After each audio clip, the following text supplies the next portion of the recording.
महाराष्ट्र में assistant commissioner in animal husbandry services, इसकी 311 post निकली है और उनके लिए फॉर्म फिल करके हो चुका है। अच्छा, फॉर्म भर के हो गया है और लास्ट डेट भी खत्म हो चुकी है। अच्छा, लेकिन ये इतनी बड़ी असिस्टेंट कमिश्नर की पोस्ट आखिर क्या है? इनको एग्जैक्टली काम क्या करना पड़ता है? इतनी बड़ी जो पोस्ट है इसके बारे में सैलरी वगैरह जो है ये कितनी मिलती होगी, कुछ बता सकते हैं क्या आप? अच्छा ठीक है, हम लोग अगले 4 मिनट शांति से सुनेंगे, आप प्लीज हमें सारे डिटेल्स बता दीजिए। अच्छा, तो ऐसा है कि रिसेंटली महाराष्ट्र स्टेट में एमपीएससी ने 311 पोस्ट 311 पोस्ट के लिए वैकेंसीज अनाउंस की है, जो कि असिस्टेंट कमिश्नर की पोस्ट है। Animal husbandry services, department of animal husbandry, इसके अंडर आने वाली ये एक पोस्ट है महाराष्ट्र सरकार में। और ऑब्वियस सी बात है कि ये ग्रुप ए या फिर क्लास 1 की गैजेटेड ऑफिसर लेवल की पोस्ट है। स्टेट की जो एनिमल हस्बेंड्री की पॉलिसी है इसको बनाने में इनका बहुत इंपॉर्टेंट रोल है और उसको इम्प्लीमेंट करवाना इनकी रिस्पॉन्सिबिलिटी है।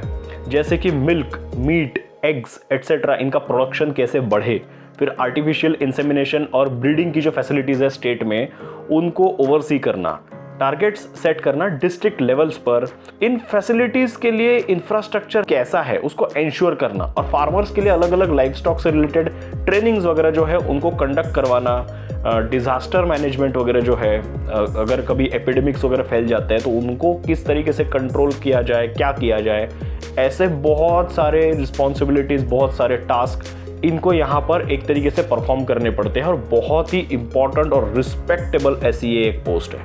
तो बेसिकली ये जो एग्ज़ाम है इसके लिए कुछ मिनिमम रिक्वायर्ड क्वालिफिकेशन वगैरह जो है वो होना चाहिए।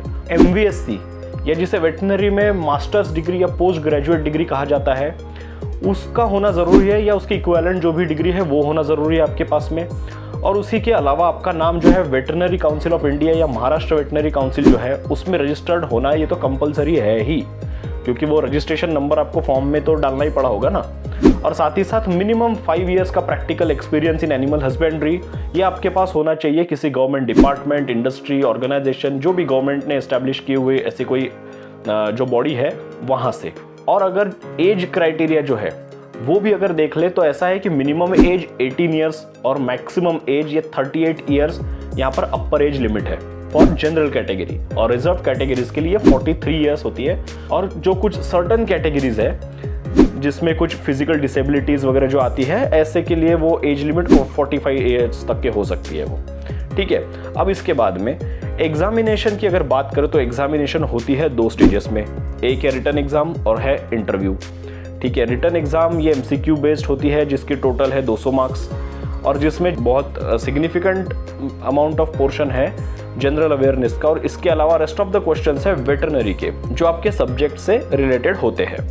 और ये पेपर 1.5 आवर्स ड्यूरेशन का होता है, जिसके बाद आएगा आपका इंटरव्यू। ठीक है, इंटरव्यू 50 मार्क का होता है, पर्सनल इंटरव्यू, जिसके बाद फिर डॉक्यूमेंट वेरिफिकेशन वगैरह की प्रोसीजर होने के बाद में आपका सिलेक्शन कंफर्म किया जाता है। लेकिन ये जो पूरी प्रोसीजर है जो मैंने अभी अभी आपको बताई, इसमें एक ट्विस्ट है। एक वेल प्लान्ड और पिन पॉइंटेड अप्रोच के साथ प्रिपेयर अगर नहीं करेंगे तो ये सब सिर्फ एक सपना रह जाएगा।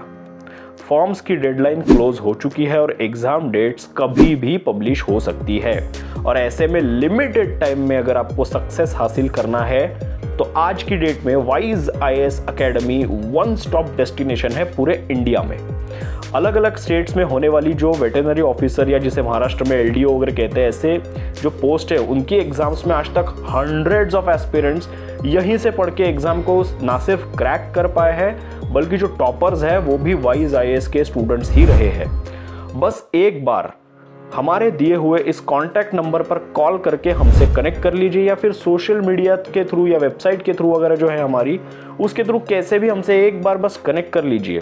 तो कोर्स में होता है लाइव ऑनलाइन क्लासेस, उसी के साथ साथ personal mentorship, high quality notes, live doubt solving sessions, quizzes, test series और बहुत बहुत कुछ।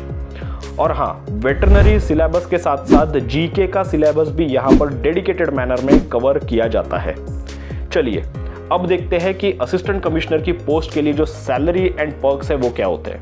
आपका बेसिक पे 60,000 पर मंथ से लेकर 1,90,800 पर मंथ, इसके बीच में ये एक पे बैंड आता है जो कि आपके सीनियरिटी के साथ में बढ़ते जाता है। House rent allowance, dearness allowance, travel allowance और बहुत सारे और भी जो पर्क्स है वो आपको यहाँ पर मिलते हैं।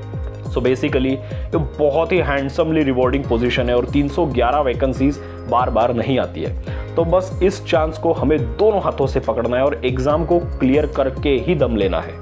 तो बिना टाइम वेस्ट किए तुरंत इस नीचे दिए हुए नंबर से कनेक्ट कीजिए और वाइज IAS के साथ जुड़कर इस एग्जाम को क्लियर करने की तैयारी अभी से शुरू कर लीजिए। मिलते हैं अगले ऐसे ही एक और इंटरेस्टिंग वीडियो में जल्द ही। तब तक के लिए जय हिंद।